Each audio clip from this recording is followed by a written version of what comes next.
Good morning. Today we're going to be talking about Daniel in the lion's den. Uh, it might help to read that story. It's in Daniel chapter 6 in the Old Testament. Um, so today we're going to be hearing the story of Daniel being thrown into a den of lions and then living to tell about it. And the story leads us into one of the themes for the summer about God creating us to be brave. But if I'm honest, I think God created us in many circumstances to be quite the opposite of brave. In fact, I could argue that God created us to be quite fearful, and that might just be okay. We can be, in fact, quite chicken when it comes to a lot of things. Although, as I think about it, I'm not entirely sure why we picked chickens to use as an example of being afraid. Whoever first decided to use chickens as examples of being afraid did not have the rooster that I had growing up. Uh, that thing was afraid of nothing. I, on the other hand, had a healthy dose of fear about coming into contact with him. Between the two of us, it was definitely me who was chicken. The rooster was mean and aggressive and afraid of nothing. One time, my brother was getting chased by the rooster and fell down. And as the rooster was bearing down on him, I ran past the rooster and jumped over my brother, and the rooster gave chase to me, giving my brother a chance to get up.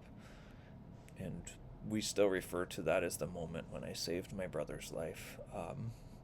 Anyway, God might have created that rooster to be afraid of nothing, but me, on the other hand, I'm pretty sure God created me to be afraid of a lot of things. God created us all with some sense of fear, I think. Our ancestors were afraid of things, as are we. It's a natural thing, and fear serves the purpose of keeping us safe from getting harm and even keeping us alive. There are all kinds of creepy crawly things that make us afraid, and despite their size, it's good for us to be fearful because they can do some real harm. There are big things too: lions, bears, sharks, crocodiles, snakes. Things that are large enough and have teeth and can do some real damage. And if our instincts are to be afraid of them, then perhaps God created us to be afraid. And God creating us to be afraid is not a bad thing. I was created to be afraid of things like snakes. The serpent actually makes an early appearance in the Bible, coming to Eve in the Garden of Eden and enticing her to eat the forbidden fruit and to share it with Adam, which ends up getting them into a lot of trouble with God. Eve doesn't seem to show any signs of being afraid of the serpent, but if that serpent had spoken to me, I would have spent the rest of my life afraid to go anywhere near that tree, and thus saved a lot of headache for a lot of people. Eve may have been better off to have had some fear. Like I said, being afraid is not always a bad thing. In many ways, we were created to be afraid. And perhaps that's why this story of Daniel resonates with us. We are naturally afraid of lions, and the thought of being thrown into a den full of lions is unsettling. If I see a lion or a bear in the woods, I'm afraid. And if I see a cave that might have a bear or a lion hiding in it, even if it's a remote possibility, I'm going to stay away.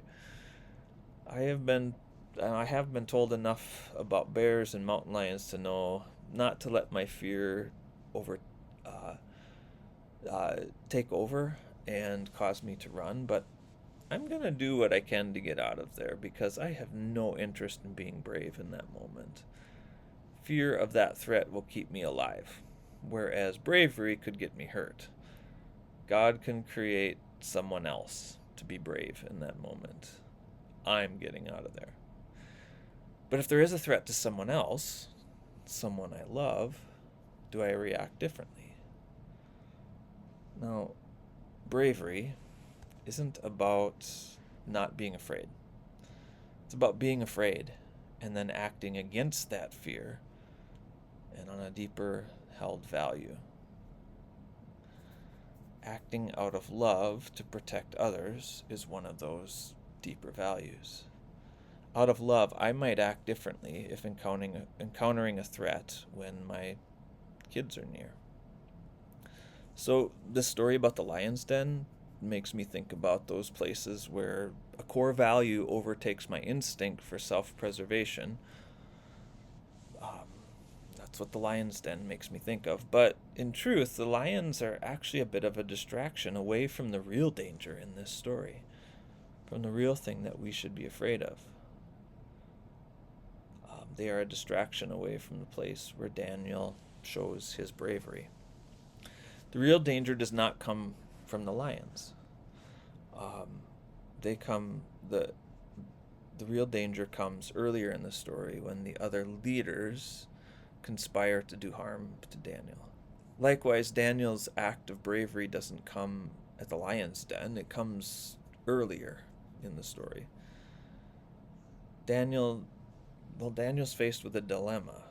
The opponents of Daniel are jealous of his rise to power, and they cannot raise credible accusations against him because he is upright and honest, and so the king would never buy that. So they instead scheme to use his religious devotion against him.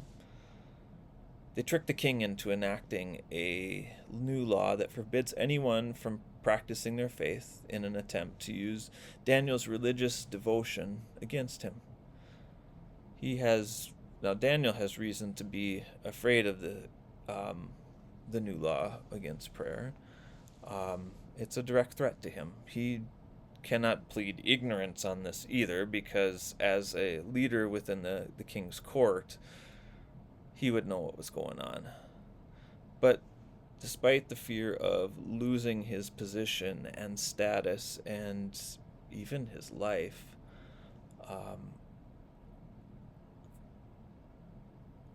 Daniel persists in prayer.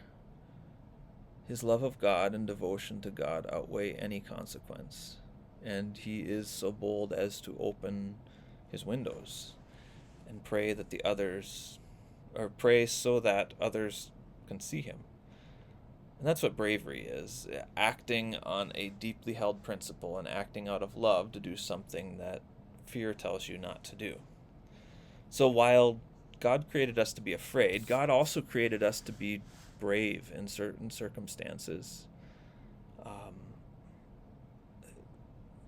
in the face of that fear. Fear might cause me to move away from a lion or bear, but I pray that it does not cause me to move away from people in need. Fear might cause me to worry about what others think, but I pray that it does not cause me to shy away from my faith or from what God says is important.